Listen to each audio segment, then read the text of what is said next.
le Christ, notre espérance. Il est la plus belle jeunesse de ce monde.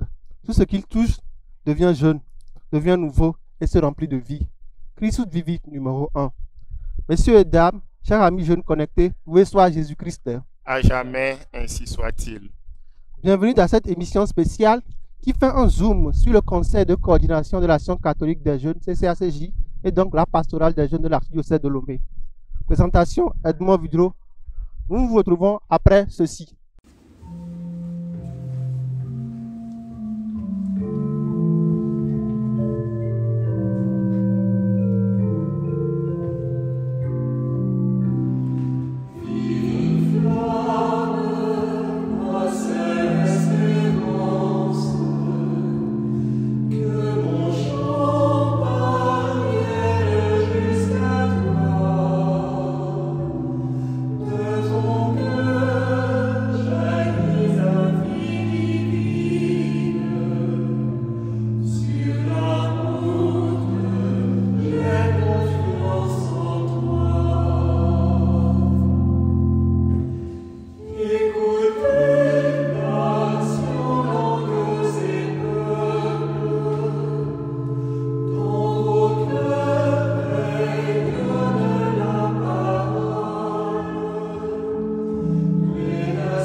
Je ne serai pas seul en plateau, je serai avec le Père Georges Amédon, coordinateur national archidiocésain de la pastorale des jeunes.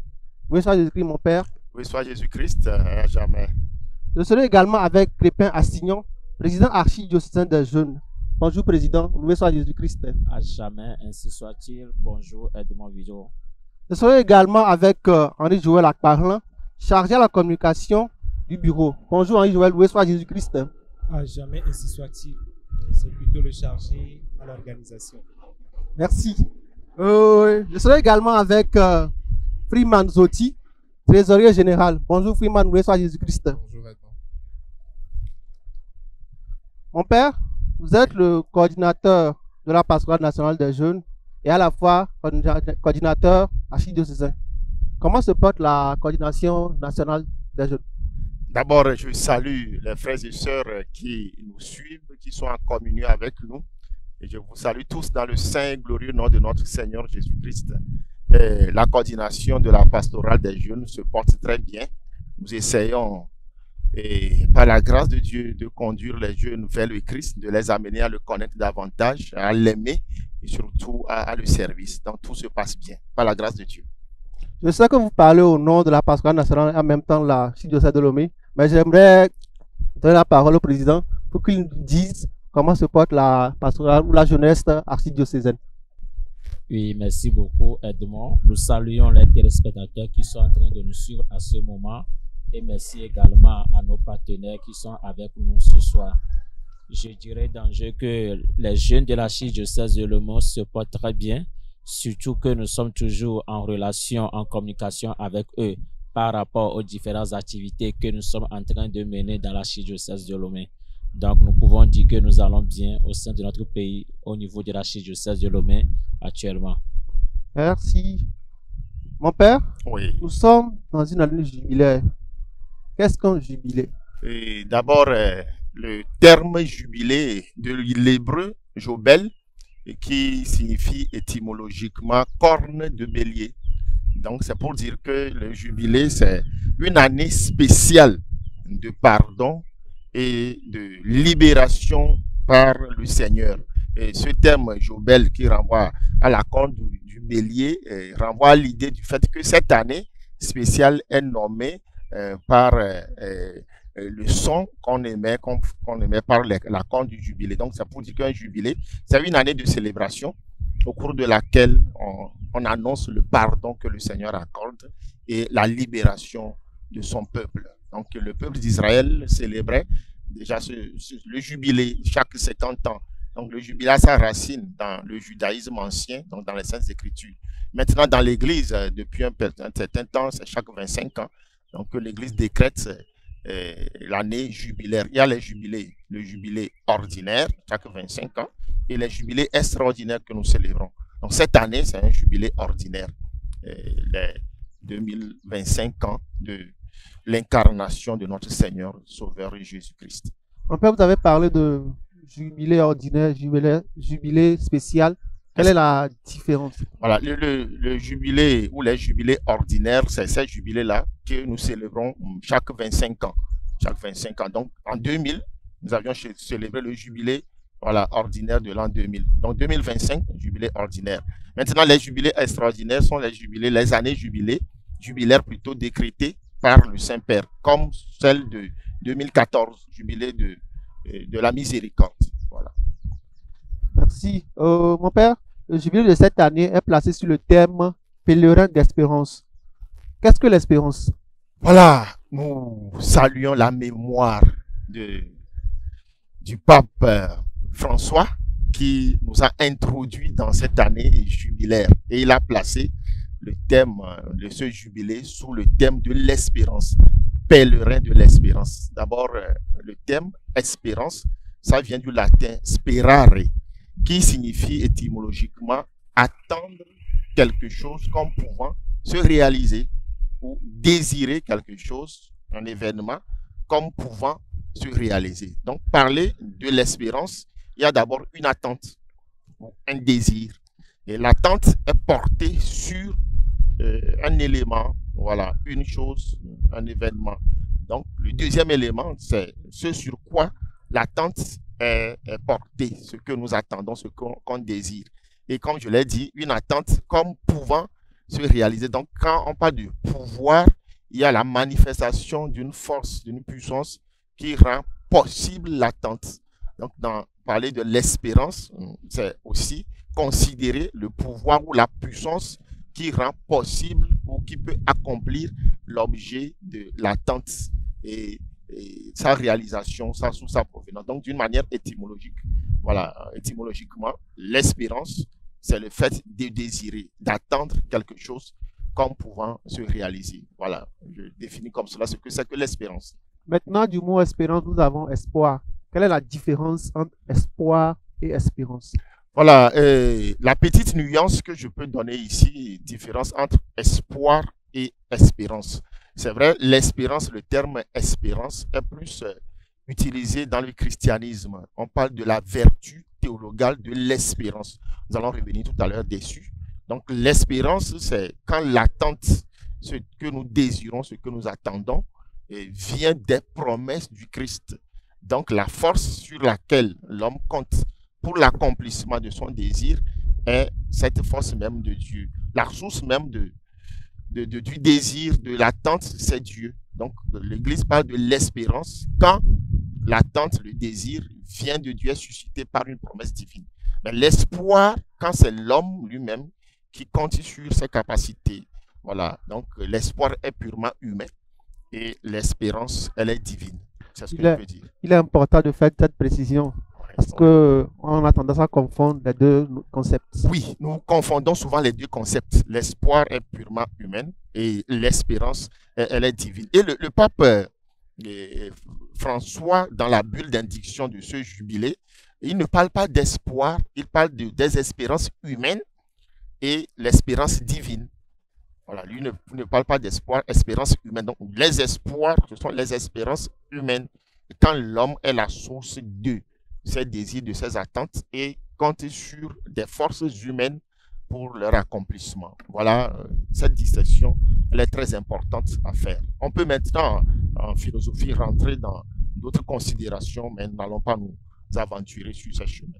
Mon père, vous avez évoqué tout à l'heure le concept de la vertu de l'espérance. Voilà. Qu'est-ce que la vertu de l'espérance selon le chrétien catholique, surtout le jeune catholique? Oui, je nous donne la définition du catéchisme de l'Église catholique, le CEC numéro 18-17 1817.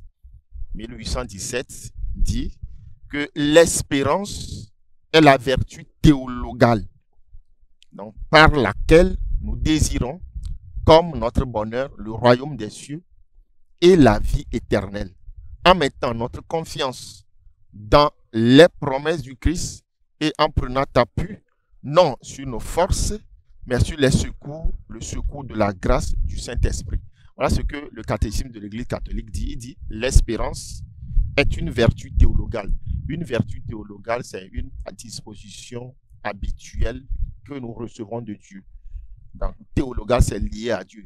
Ça renvoie au fait que ça nous vient de Dieu et c'est une disposition même divine. Donc, c'est d'abord une vie divine que Dieu lui-même communique aux humains. Nous avons les trois vertus théologales, la foi, l'espérance et la charité. Donc, l'espérance, nous disons que c'est d'abord la vertu théologale, voilà, par laquelle nous désirons, comme notre bonheur, le royaume des cieux et la vie éternelle. Donc, il y a un désir. Maintenant, l'objet du désir, dit l'Église ici, c'est le royaume des cieux et la vie éternelle. En mettant notre confiance dans les promesses du Christ et en prenant appui, non sur nos forces, mais sur le secours de la grâce du Saint-Esprit. Donc, le désir vient des promesses du Christ. Le désir ne vient pas de lui-même, de l'homme lui-même. Ce n'est pas l'homme qui est la source de ses désirs, c'est Dieu qui lui fait des promesses. C'est parce que Dieu a promis que je désire ce que Dieu a promis. Et maintenant, ce que Dieu a promis et que moi je désire, mais qui va le réaliser? Par quelle force réaliser cela? Le catéchisme de l'Église catholique nous dit que nous prenons appui, non pas sur nos forces, mais sur le secours de la grâce, la puissance du Saint-Esprit.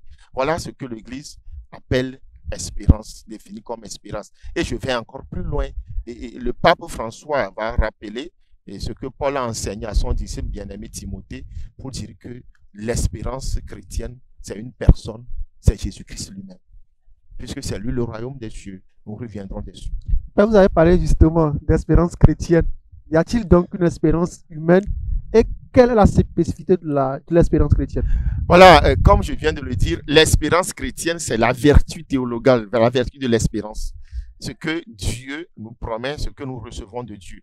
Quand nous disons que l'espérance chrétienne, c'est une vertu théologale. Cela veut dire que Dieu lui-même espère, puisque c'est une disposition habituelle, une disposition divine.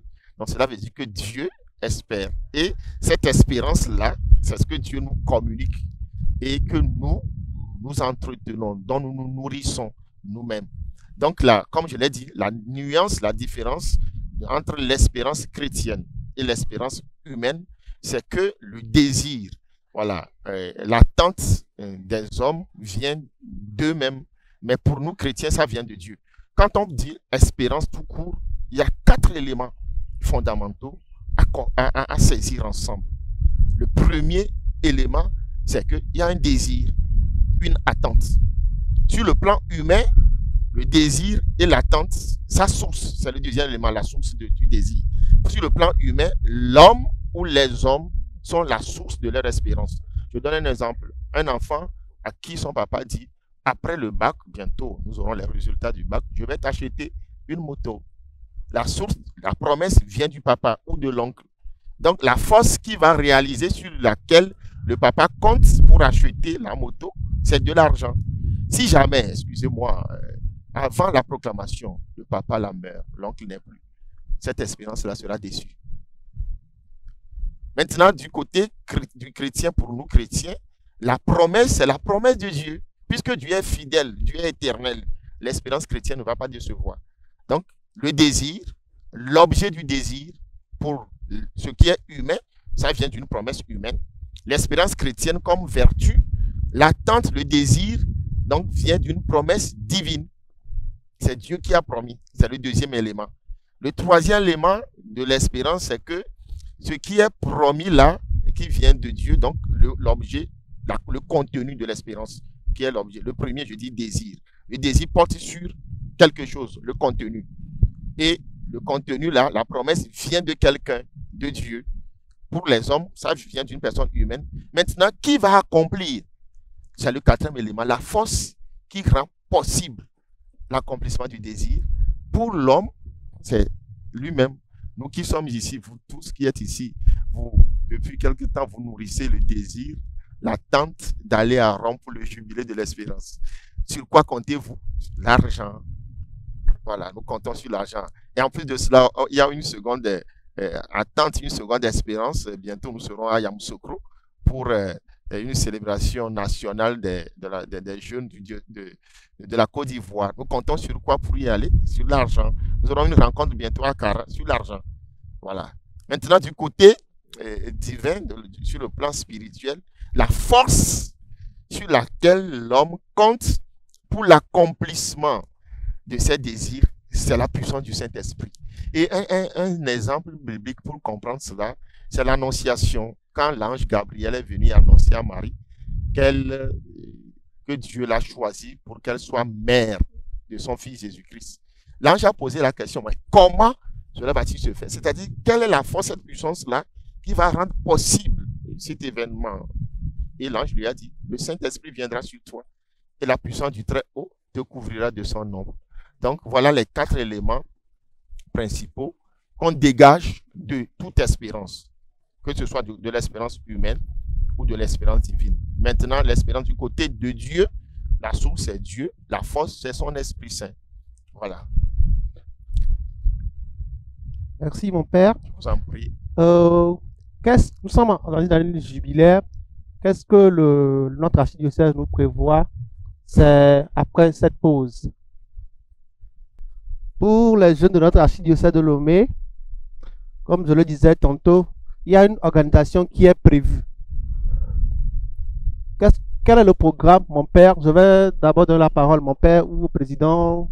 Qu'est-ce qui est prévu au niveau de la jeunesse archidiocésaine de Lomé?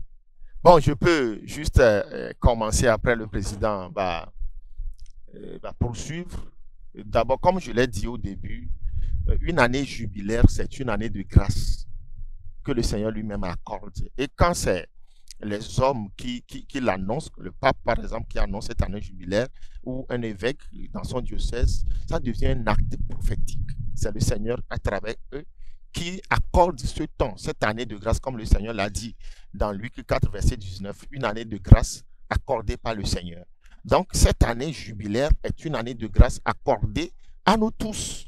Et au cours de cette année jubilaire, il y a le pardon des péchés, une année de libération, de rémission des peines et d'autres grâces.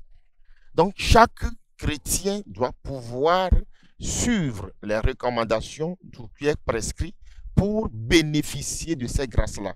Et dans notre archidiocèse de Lomé, le mois de juillet est le mois dédié pour le pèlerinage jubilaire des jeunes. Et c'est ce que nous commençons. Donc, nous aurons des activités, des enseignements. Donc, tous les samedis, ça fait 3 samedis.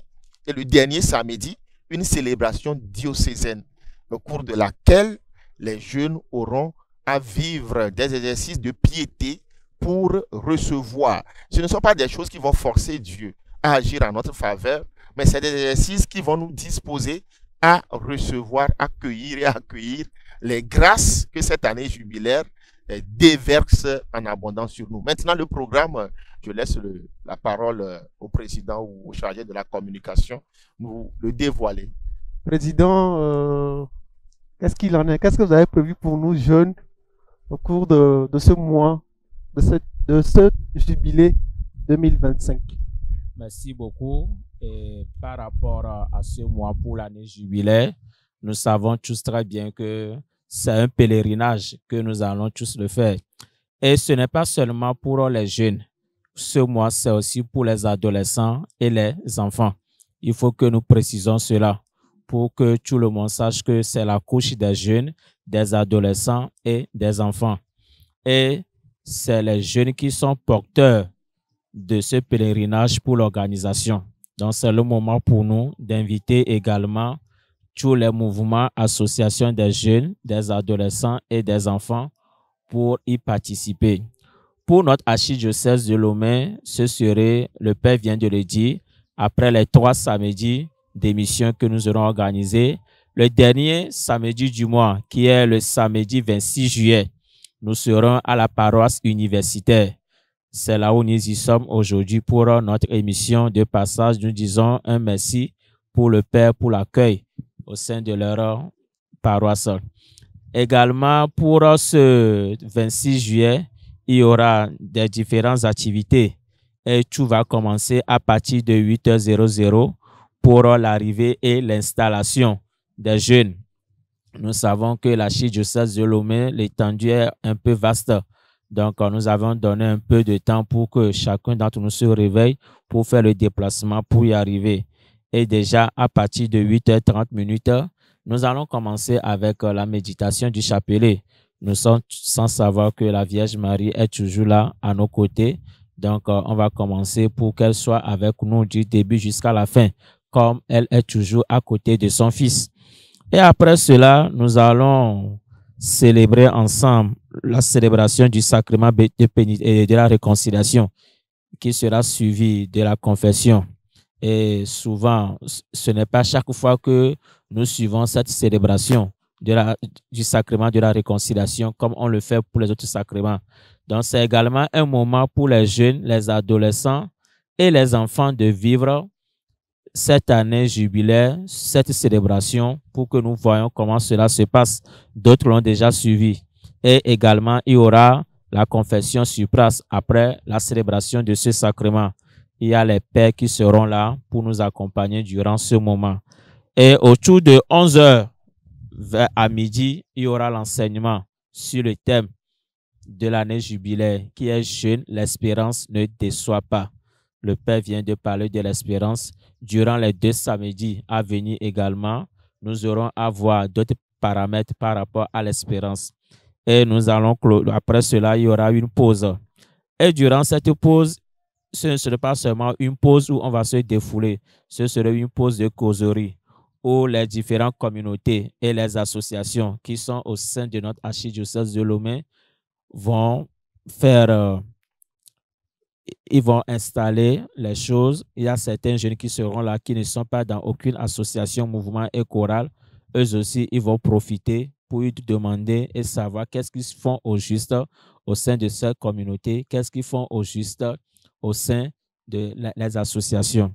Et après les 1 heure de temps de pause et de causerie, nous allons passer maintenant à la messe qui va clôturer la journée du 26 juillet. Et après la messe, il y aura une louange où nous aurons tous à louer Dieu pour clôturer. Et sera suivi de l'aménagement des lieux pour le départ autour de 16h30. Donc voilà la journée du 26 qui voudrait être une journée spirituelle, une journée de démarche. Et je le reprécise, c'est encore une journée du pèlerinage où nous allons faire une démarche de foi. Et cette démarche de foi, c'est pour nous aussi comme nous serons à Rome. Ceux qui n'y seront pas, c'est aussi l'occasion pour nous de le faire. Donc, voilà ce que je peux vous dire par rapport au programme de la journée. Voilà, Serge, c'est le grand événement qui a annoncé le pèlerinage des jeunes. Nous allons faire une démarche de foi, mais dans le programme qu'énonçait le président, mon père, il a évoqué la célébration pénitentiaire. Qu'est-ce que c'est réellement? En fait, la célébration pénitentielle, cette célébration qui permet à chaque chrétien ou participant de faire pénitent d'abord en eux-mêmes, de vivre un cœur à cœur avec le Seigneur pour leur propre repentir. Et cette célébration pénitentielle va conduire au sacrement de la réconciliation pour ceux qui le vivent. Donc la célébration pénitentielle, elle est offerte à tout le monde, un moment de prise de conscience, de repentir, je peux le dire aussi. Voilà, et de conversion. Donc, il sera comme une célébration de la parole, mais qui va nous amener à nous retrouver face au Seigneur pour découvrir sa miséricorde, l'accueillir et demander le pardon de nos péchés. Et que nous allons clôturer avec les confessions individuelles. Voilà. Et c'est quelque chose que nous vivons un peu rarement dans nos assemblées, dans nos églises. Donc, nous voulons offrir cette expérience-là aux jeunes au cours de ce pèlerinage. En tout cas, ceux qui veulent vraiment vivre ce qu'il est, vous êtes invités, vous êtes cordialement invités à venir faire un cœur à cœur avec Dieu, comme l'a si bien dit le Père. Henri Joël, comment se prépare le pèlerinage? En termes d'organisation, qu'est-ce qui se fait autour?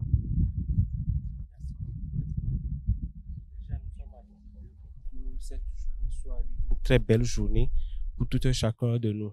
En termes d'organisation, déjà le président l'a dit, nous invitons toute la couche juvénile au niveau de l'église catholique Famille de Dieu à Lomé. Les associations, mouvements, ordres, tout, ils sont tous invités et seront impliqués dans l'organisation du début jusqu'à la fin. Donc, l'organisation ne sera pas monopolisée par le bureau ou bien par une entité, non, par la coordination, non. Tout le monde sera dedans. Nous serons, oui. Le CVAV aura une tâche, toutes les associations auront une tâche à faire autour du pèlerinage. Voilà, tout le monde a sa part à jouer pour que ça soit une belle journée de rencontre avec Dieu et pour obtenir ce pardon-là. Voilà. Maintenant, en termes de mobilisation, oui. Qu'est-ce qui se fait? Alors, au niveau de la mobilisation, nous nous appuyons déjà sur la communication de bouche à oreille, la communication au niveau des réseaux sociaux, même si la connexion bug ces derniers temps à Lomé, nous appuyons sur les flyers numériques que nous avons déjà et qui circulent sur toutes les pages des plateformes de la jeunesse au niveau de l'archidiocèse de Lomé, pour que ça puisse atteindre même ceux qui sont hors de l'archidiocèse de Lomé. Il y a ces émissions que nous allons organiser chaque samedi et qui va inviter les jeunes à venir, d'abord à suivre les émissions qui sont en train d'être faites et aussi à les inviter sur ce samedi 26 là. De ce côté aussi, nous sommes en train de préparer aussi pour donner de la couleur à la journée des t-shirts à l'effigie du logo du... Parce qu'on m'a soufflé ça avant d'entrer en studio, oui. Mais vous pouvez avancer. Voilà. Il y a dans un tricot qui se fait. Oui, qui est en préparation et qui va sortir dans la semaine, que nous allons déjà faire montrer la maquette pour que tout le monde puisse l'acheter et venir. Ça sera en différentes couleurs pour donner plus de beauté à la journée. Voilà. Donc, non seulement c'est un moment de pèlerinage, mais c'est également un moment de témoignage. Et tous les jeunes sont invités à porter le tricot à l'effigie du pèlerinage. Voilà. Maintenant, en termes de mobilisation également, je mets de l'eau à ton moulin. Toutes les paroisses ont également reçu les communiqués et donc sont censés, vous êtes censés, ou nous vous demandons bien de faire passer les communiqués à l'antenne, histoire de soutenir les jeunes dans ce qui se fait ou dans le pèlerinage qu'on annonce. Trésorier, Freeman, dites-nous, égalez Miassier, égalez jeunes milités, organiser pèlerinage. Aïe, mais à mida boamo, solo avec quelqu'un, les paroisses universitaires comme égalez Miassier.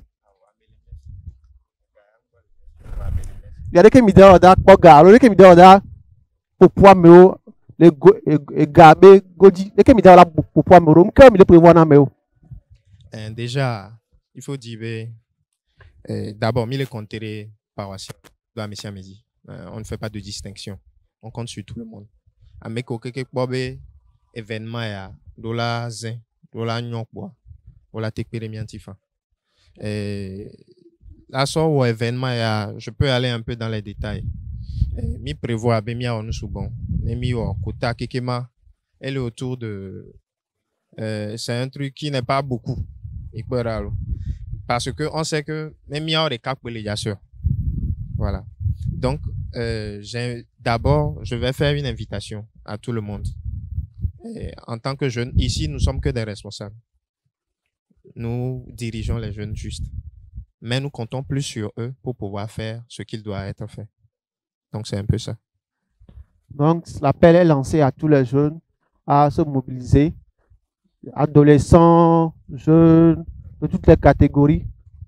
L'appel est lancé à mobilisation pour le 26 juillet. Président, vous avez un mot? Ce que je voudrais dire en plus, c'est que chaque activité que nous voulons faire, c'est toujours le fond. Et il a bien dit que nous comptons sur les gens, mais nous comptons également sur Dieu et les personnes de bonne volonté qui peuvent toutefois nous aider à travers tout ce qu'ils peuvent nous aider pour que la journée soit belle et que la journée soit également fructueuse pour chacun d'entre nous. Il y a le Père Georges là que nous connaissons très bien, l'aumônier. Il y a même le trésorier et même les membres du bureau archidiocésain. Quand nous les touchons, les dons vont nous parvenir pour que l'activité soit très belle.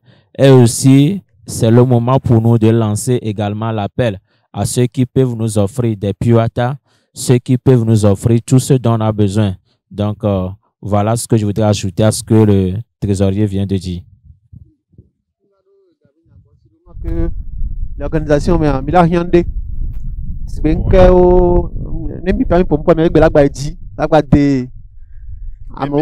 merci à tous ceux qui nous écoutent, les frères et sœurs, nos papas, nos mamans, vous qui êtes là, qui nous écoutez sur Radio Maria, sur la page Facebook de Radio Maria, Lumen TV, SMA TV, je vous salue une fois encore. Et cette célébration, la célébration de ce jubilé, le pèlerinage des jeunes, c'est un événement de notre église, ça nous concerne tous. Donc, nous avons besoin de vous. Je serai ici sur la paroisse universitaire Saint-Jean. Voilà, la paroisse universitaire Saint-Jean, au bas-fond. Donc, on aura besoin de faire des apatams. Et en plus des apatams, louer des chaises. Et ces émissions-là que nous animons, ça demande aussi de l'argent. Déplacer les médias. Et ce jour-là aussi, nous aurons les médias, les réseaux sociaux avec nous. Donc, on aura besoin de payer la connexion. Donc, tout ça là, nous avons besoin de vos soutiens. Ceux qui sont au pays, ceux qui sont à l'extérieur, n'hésitez pas. Et je pense qu'à la prochaine émission, le bureau viendra avec un budget plus précis. Si vous le voulez, on vous l'expose. Et ceux qui veulent prendre en charge tel ou tel aspect de notre budget, voilà, n'hésitez pas à nous faire signe. Merci. Donc voilà, c'était la première émission pour donner le temps, je dirais, au pèlerinage des jeunes qui arrivent. Je vais donner la parole à tout chacun pour faire un tour de table. On commence par ma gauche. D'accord. Merci Edmond. Merci Edmond pour terminer. Moi, j'aimerais vous exhorter tout un chacun de nous à participer à ce pèlerinage. On va dire ça comme ça. Moi, mon désir le plus profond, c'est de voir tous les jeunes en t-shirt le jour-là et que ça soit vraiment beau à voir et qu'on soit un témoignage vivant, quoi. Voilà, merci. Oh, Henri Joël. Oui, comme Freeman vient de le dire, que nous tous, nous soyons le jour-là dans le t-shirt pour montrer la communauté que nous formons. Et faut pas que seulement ça soit qu'on vient pour assister, mais que ça soit une participation et que chaque personne puisse partir le jour-là avec quelque chose. Donc c'est ça. Donc comme le père l'a dit, nous remercions tous les médias qui nous accompagnent et Virgo Maria, voilà. Donc et tous les autres, Lumen TV, SMA TV, Radio Maria et tout le monde. Nous leur disons un grand merci d'ores et déjà. Le temps est déjà donné par cette première émission que nous sommes en train de faire. Et voilà, commençons par nous préparer à venir le jour-là. Merci beaucoup. Président. Oui, Edmond, c'est une chose que je voudrais dire et rappeler que la communication, c'est de bouche à oreille. Il y a déjà tout ce dont a parlé Henri Joël, l'organisateur. Mais c'est un pèlerinage pour nous les jeunes, les adolescents et les enfants. Que chacun d'entre nous essaie de faire sa part. Ceux qui viennent d'écouter pour la première fois, il faut véhiculer l'information à nos amis. Surtout que déjà nous sommes dans les grandes vacances. Ça s'annonce déjà. Il reste seulement le baccalauréat. Que tout le monde fasse de cette journée une priorité. Pour dire que moi aussi, durant cette année jubilaire, même si je ne serai pas en Italie, à Rome pour participer, il faudrait que au moins que je sois à Lomé et surtout à la paroisse universitaire. Ce que je voudrais rappeler est que le 26 juillet, là, nous serons à 3 jours du pèlerinage de la jeunesse à Rome qui va commencer du 29 juillet pour terminer au 3 août. Donc, nous serons tout juste à la veille. Donc, comme on ne pourra pas faire le déplacement sur Rome, au moins vivons cette journée pour dire que nous aussi, nous sommes en train d'être unis à ceux qui seront à Rome. Et il faut qu'on se prépare également individuellement à la maison avant d'y venir. Un pèlerinage, cette démarche que nous sommes en train de faire, c'est le moment pour nous de bénéficier également des grâces qui en découlent de cette année jubilaire. On dit c'est une année un jubilé qui arrive chaque 25 ans. Tant que je suis en train de vivre cette année en 2025, il faudrait que je le vis avec foi, avec espérance là dont le Père vient de parler. Et surtout, en le vivant, on doit le vivre avec nos frères et sœurs. Quand je fais le programme de venir seul, il faudrait que je sois accompagné. C'est un jubilé que nous devons vivre solennellement pour dire que cette année 2025, sur la paroisse universitaire, nous avons tous vécu quelque chose de formidable où nous allons gagner personnellement et également le faire vivre et le partager avec les autres. Donc voilà ce que je voudrais ajouter par rapport au pèlerinage que nous allons vivre d'ici 3 semaines. Avant de donner la parole au Père, le prix, on a parlé du tricot ou d'un tricot qui a fait à l'effigie du pèlerinage, mais on n'a pas parlé du prix. Okay. C'est à la portée de toutes les bourses. C'est à la portée de toutes les bourses. C'est à 2500 seulement. C'est à 2500 seulement. Voilà. Donc, à la fin de cette émission, vous aurez déjà les images du tricot prévu pour l'occasion et les différentes couleurs. L'appel est lancé à mobilisation. En tout cas, je donne la parole au Père avant de conclure. Voilà, mon mot, c'est avoir un appel à tout le monde, hein, surtout aux jeunes, aux adolescents et aux enfants, à participer à ce pèlerinage jubilaire. Et c'est mon premier mot, cette invitation-là. Le second, vous voyez, nous traversons un temps très difficile où des gens désespèrent. J'en se demande encore quel avenir pour nous jeunes, quelle espérance pour la jeunesse togolaise, quelle espérance pour la jeunesse africaine. Je pense que cette année jubilaire est, comme je l'ai dit, un acte prophétique, un moment de grâce à saisir pour retrouver notre espérance. Paul dit l'espérance ne déçoit pas. Donc, chers jeunes, chers ados, nous avons une espérance, nous avons un avenir. Mais faut-il connaître cette espérance-là pour pouvoir la vivre? Et c'est le cheminement que nous amorçons, c'est de nous amener à connaître notre espérance pour pouvoir la vivre. Et comme un résumé de ce qu'on vient de dire, espérer, c'est attendre, désirer quelque chose comme pouvant se réaliser, s'accomplir.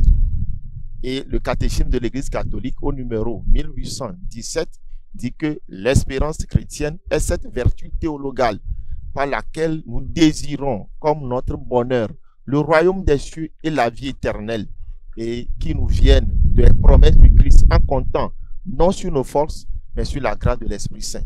Donc, j'ai essayé durant au cours de l'émission au début d'identifier, de faire sortir les 4 éléments fondamentaux, fondamentaux de l'espérance. D'abord, le désir, l'objet désiré, voilà, la source ou l'origine du désir et la force qui permet de l'accomplir. Pour nous chrétiens, voilà, l'objet, ce que nous désirons, c'est le royaume des cieux. Prochainement, nous allons revenir dessus. Et ce désir-là nous vient des promesses du Christ, qui les accomplit en nous, la puissance du Saint-Esprit. Celui qui a le royaume a tout. Jésus dit, recherchez d'abord le royaume des cieux. Donc, bien-aimés, ceux qui savent vivre l'espérance chrétienne ont tout. J'ai des témoignages à vous donner prochainement. Et vous verrez que célébrer ce jubilé-là, ce pèlerinage jubilaire, nous permet d'ouvrir les portes de succès, de la réussite, d'une vie accomplie, épanouie dans le Seigneur. Donc, Dieu nous bénisse tous et à bientôt pour la suite. L'appel à participer massivement au pèlerinage est lancé. La communication est en branle. Partagez avec nous les affiches du pèlerinage. Parlez-en autour de vous. En tout cas, faites de ce pèlerinage la vôtre pour que le 26 prochain, nous soyons nombreux jeunes, adolescents, enfants à ce grand événement d'église qui va rassembler tous les jeunes de notre archidiocèse. Merci à Radio Maria Togo, à Lumen TV, à SMA Togo TV, à Vigo Maria et à tous les médias partenaires. Mon Père, la bénédiction. Le Seigneur soit avec vous. Et avec votre esprit. Que Dieu Tout-Puissant et Miséricordieux vous bénisse et qu'il vous garde tous, le Père et le Fils et le Saint-Esprit. Amen. Amen. À la semaine prochaine. Merci.